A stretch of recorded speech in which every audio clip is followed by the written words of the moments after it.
I believe that creativity will be an essential skill in the world of tomorrow. I believe that we will need to adjust and to reinvent ourselves to live in the world that is constantly changing and evolving. I have a quick question for you. Please raise your hand if you believe that you are creative. Oh, cool. We have a good crowd here today. Good job. So it was quite obvious, right? When we were kids, we were creative. It was there. No question to be asked. I'm really touched by that quote of Gandhi that says, "Become the change that you want to see in the world." For me, that quote is bringing us back to our own responsibility, to our own creative power. We need to do something, right? We cannot just be there, complain, not be happy. We need to take responsibility. And it should be simple, right? Since we just said that it was inside of us, should be able to access it. No, don't you think? So how are we going to do this? So today I'm going to share with you a couple of tricks, a couple of things that I use in my life. And hopefully it can help us all together to reset a bit our mindset. Because sometimes one thing that gets in the way of us being creative and feeling that creative flow inside of us is ourselves. The first thing that gets in the way, it's our mind often. So what can we do? What can we do? So, very basic. You probably all do it already. Making lists. I have to admit, this changed my life. Because I don't know how creative you are on which level, but in my case, I'm so creative that sometimes I'm almost like 5 persons at the same time, you know? I do so many things that I need to find a structure somewhere. So making a list was for me one way to find a ground and find a route and be more organized in my life. And then I classified them, I changed them, I readjusted. So, I mean, on paper, on your phone, on your calendar, wherever, but I highly suggest that you make lists. Second thing, the other thing that I find that is in the way is, like I said before, is in our mind, and it's the judge. You can call it the judge, the snake. I mean, find the way that you want. It can even be like the voice of your mother or the voice of your father. But it's that little voice that says, it's not good enough.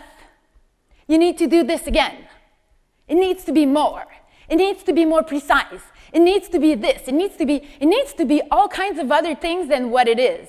And this is stopping us from being able to actually produce and to create. It's that voice in our head. And I have to confess and admit, for me, creating that TED Talk was the hardest thing I had to do, because I do that in life. I give conferences on creativity. I facilitate brainstorming. I mean, I'm like, whoa, creativity, I know it all, will be easy. Wait a minute. Creativity is that big, and then you have 18 minutes. How do you fit everything in 18 minutes? Almost impossible. So I had it going on like from the first TED attempt that I did, and then I killed maybe 10 of them, and today, I mean, the judge was there, so I'm there with you. So, so one thing I recommend is to do one thing at a time. If, let's say, you are creating, if, let's say, you are about to produce something, or you're performing like me right now on stage, you need to be doing that, punto, that's it. If I am myself starting to judge my own performance as I'm here on stage, you're going to feel it, and chances are it's going to be quite boring, and then I'll start to become all nervous and whatever. Same thing if you've seen some circus shows. I worked in Cirque du Soleil for 10 years, so I was coaching acrobats, how to improve their presence on stage, how to become more artistic, and so on. And when a juggler on stage starts dropping their ball, and it's all over the place, we all know it, right? But the minute that the performer on stage starts to make you feel like, oh my God, I'm losing it, you know? Then you start to feel uncomfortable, and there's that dynamic that goes on, and boom, it doesn't work. So focus on one thing at a time. If you're trying to reconnect with your creative flow, this is what you're doing. You're not judging at this exact moment if your ideas are good or not. Leave that for later in the process. Eventually, towards the end, you will have time and you will need your judge. You will need it to be back and to assess, is that a good idea? Is it not a good idea? You will need it later on, but wait. So now we got a couple of things that are in our mind, creating some obstacle to us and to the creative flow. So I'm also a yoga instructor, and one thing, it's a very simplified way of looking at the human being, but we think that there's the thought, the emotion, and the body. Very simplified, I agree. But if we can get the thought or the mind out of the way when needed, how could we get in touch with our emotion and our body? And do we do it? Do we do it well? Do we do it enough? So today what I would like to share with you is a couple of tricks on how to get in touch with ourselves, how to go back inside, and how to become more human in the process. And don't freak out. It won't be too hard, okay? But first question for you. Please raise your hand again. Do you meditate around 15 minutes a day? Oh, it's getting harder, right? Okay, I'm there with you. I understand. I mean, meditation, it's been proven. It helps to reduce stress. It helps you to sleep better. It can even reduce pain. It is now practiced in hospital to reduce pain. It can even cure depression. So we don't need to explain how good it is. It is good. But honestly, I'm there with you. Like, I find that we sit way too much in our life. So to convince me to sit 15 minutes a day to meditate, impossible. I know it's good, but I'm not going to do it. So because I believe in the principle and the benefit, I decided to create that new way of meditating. And I like to call it active meditation. And bear with me, you're going to see it's quite easy to implement. So what I started to do is to use all those moments when we are stuck somewhere in our life. And you're going to see we all have one. I'll show you a list. You're waiting in line at the bank, at the grocery store, maybe waiting to see a show. Maybe you are stuck in an airplane that doesn't want to depart. Maybe you are in a boring meeting or in a boring class if you are a student and you're about to become impatient. Maybe you're stuck in traffic every morning or every night. Can you pick one of those moments? You can relate? Okay, so picture one in your head, one of those moments where you're stuck. Maybe just right now you're in this room, you're stuck, right? So use that moment if you don't have imagination for other moments. So we're going to use that exact moment for a quick reconnection. And it's going to be quick, don't worry, but I just want to give you a bit of a glimpse of what it can be and how this can become useful for you. Are you ready? Yes. Oh, thank you. Good. So most of you are sitting, so start to feel your sitting bones. So try to sit a bit straight. Good. Feel the bench under your seat. And then observe if your spine is long. And if you're standing, please feel your feet under the ground. Observe your spine, because at the end of the day, often we end out like this, right? And we forget to undo the computer posture. So now it's the time. Take a minute, bring your shoulder blades together. Thank you for doing it, you're good. And bring your head slightly back, because if not, we go with the turtle posture. We forget the head back, so bring it back. Good job. Okay. So maybe that was the end of the moment you had to dedicate for yourself for today. Cool. Just keep that portion perfect. If not, like right now, you are ready to go a bit deeper. So here are the experimentation continue. So close your eyes. Ooh. You can do it, come on. So close your eyes. Okay, so we'll just take a moment to see what's happening inside. Maybe there's still some thought passing by in your mind, and this is all right for now. Just imagine they become some cloud passing in the sky. And now observe your breathing. Connect with your breath. Inhale through your nose and exhale through your nose. And try to have your breathing taking expansion. Let your stomach move. Let your rib cage move. And create for yourself a bit more inner space. As you exhale, see if you can release some stress or some tension. Maybe there is a bit of tension in your shoulders, maybe in your lower back. And as you exhale, imagine there's some wind that brushes your back and that helps some of your tension go away. Just for a couple more breaths. Breathe in and breathe out. Couple more, breathe in. And breathe out. Very good. I want to congratulate you all for your great experimentation. You are amazing. So what I believe is that if you practice that, you deserve a round of applause. You did a great experimentation. I know it's not easy in that context, but you did amazing.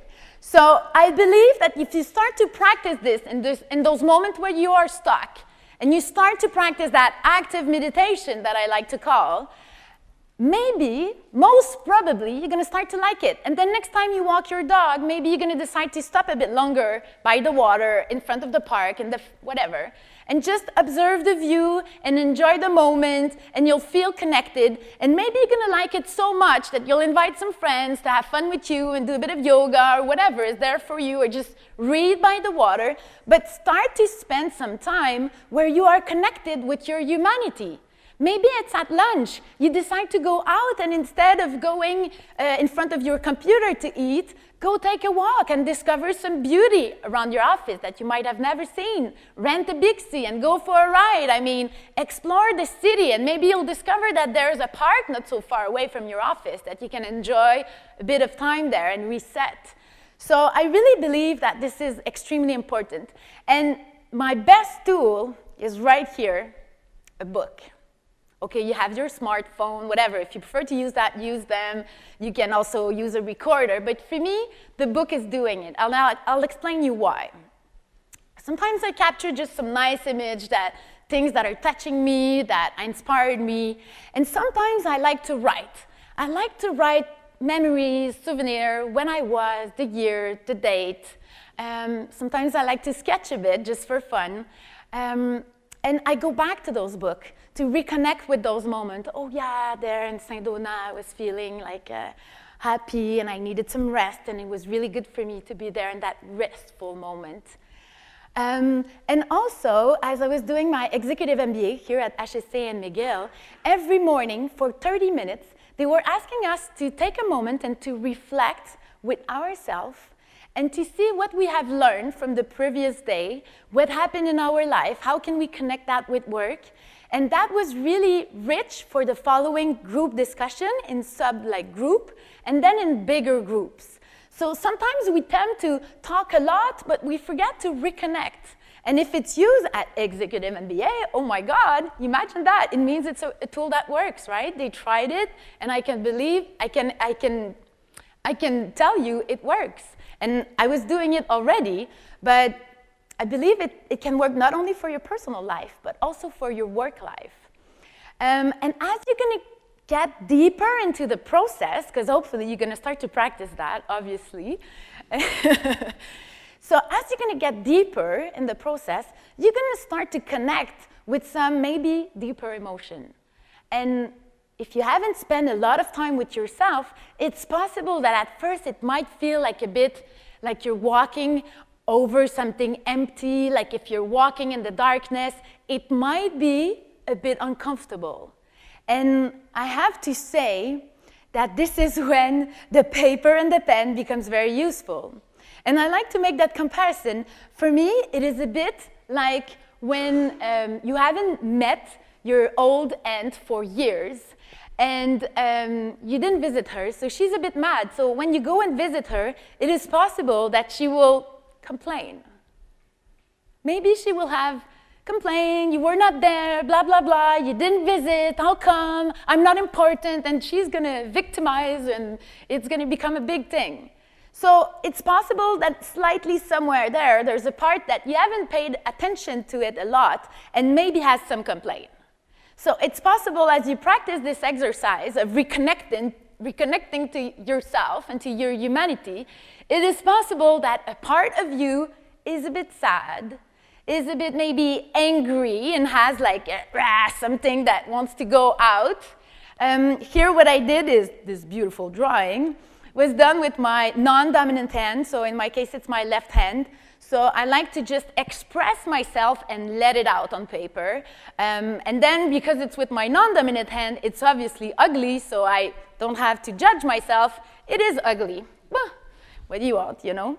And then I let I let things go out like that. And that is helping me to connect with myself and to feel my humanity, feel who I am, feel my full being. And with that, it's helping me to connect with my creative flow. So I really want to encourage you, when times are getting tough, to stay and tune in and offer yourself your full presence. And we don't do that enough. So I really encourage you highly to do it. And it's precious, right? We're all like busy in our life. We have all those things to do, but take the time to be with yourself more. And then maybe image will be a bit nicer. You'll start to feel a bit better, and some nice gift will come that are creative. Maybe you'll be more like intuitive, and some cool stuff will start to happen. And here that's quite funny, because as I was getting ready for my TED Talk, I had my list of dreams, and one of them was doing a TED Talk, so thank you for the invitation, so I can now sketch it. So that's the cool thing with making lists too. You can feel how you're evolving and how you get things done. So I have lots of those books. I love them a lot. I bring them from all over the world, and they are the places where I write my things down. And this is just the beginning, right? It's just getting the flow of creativity back, and it's not the moment to judge yourself, because in all of those books, most of the ideas are quite bad. You know, there's just like me having a conversation with myself. But when I find that little one idea, I like to compare it with baseball, right? The goal of baseball is not just to catch the ball. You have the ball in your hand, but then what are you doing with it? And are you doing something with it in the right momentum? So having the idea and getting connected with that flow is just the beginning. And then you can welcome your judge again. You can select which idea you're going to be working on. So here I have very briefly a couple of ways that I use my drawings at work. So when I facilitate a session, an innovation session, I want to encourage people to have some certain behaviors on how they should behave, how they should be in that session. So I do some drawing to explain that. I also use it for brainstorming when I want people to have ideas. Also, sometimes I do visualization with them. I do some mind mapping, and also sometimes I show them a couple of stretch here and there. So as you're going to start to pay attention to yourself, it's like if you're going to discover that around you, the world is different. The more you'll feel connected with yourself, the better you can start to feel connected with other human beings in a heart-to-heart connection. And that is something different.